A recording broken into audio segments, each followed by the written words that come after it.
Selon un rapport publié par les autorités ukrainiennes dimanche à la mi-journée, au 10e jour de la guerre en Ukraine, des frappes aériennes russes ont touché une installation militaire dans l'est du pays, près de la frontière polonaise, tuant 35 personnes et en blessant 134 autres.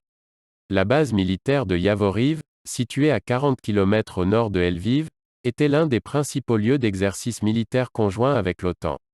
Brent Renaud, un journaliste américain indépendant de 50 ans, a été tué par balle dimanche à Irpin, un quartier de la périphérie nord-ouest de Kiev où les combats font rage depuis plusieurs jours.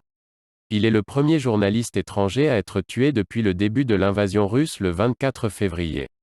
Les autorités ukrainiennes ont rapidement accusé leurs adversaires russes d'avoir tiré sur Brent Renaud, qui était présent avec un autre journaliste américain blessé, même si l'origine des tirs a été difficile à déterminer dans l'immédiat.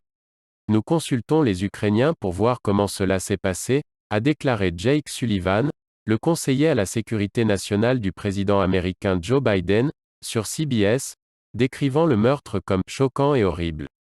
Les militaires russes en Ukraine doivent cesser immédiatement toute agression contre les journalistes et les civils, et celui qui a tué Renaud, quel qu'il soit, doit rendre compte de ses actes, a déclaré le Comité pour la protection des journalistes, basé à New York, dans un tweet. Les habitants de la ville occupée de Mariupol, sud-est, où la situation est presque catastrophique, selon Médecins sans frontières, attendent avec impatience l'arrivée dimanche d'un convoi humanitaire, qui sera obstrué par un barrage russe.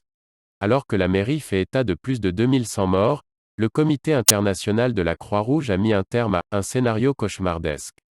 La ville de Mykolaiv, une ville portuaire, est également fortement bombardée par l'armée russe. Selon le rapport de dimanche de l'ONU, environ 1300 militaires ukrainiens ont été tués depuis le 24 février, ainsi qu'au moins 596 civils, selon le président ukrainien, Volodymyr Zelensky. Selon un rapport des Nations Unies publié dimanche, environ 100 000 personnes devraient rejoindre les rangs des réfugiés fuyant les combats, portant le nombre total de réfugiés à près de 2,7 millions.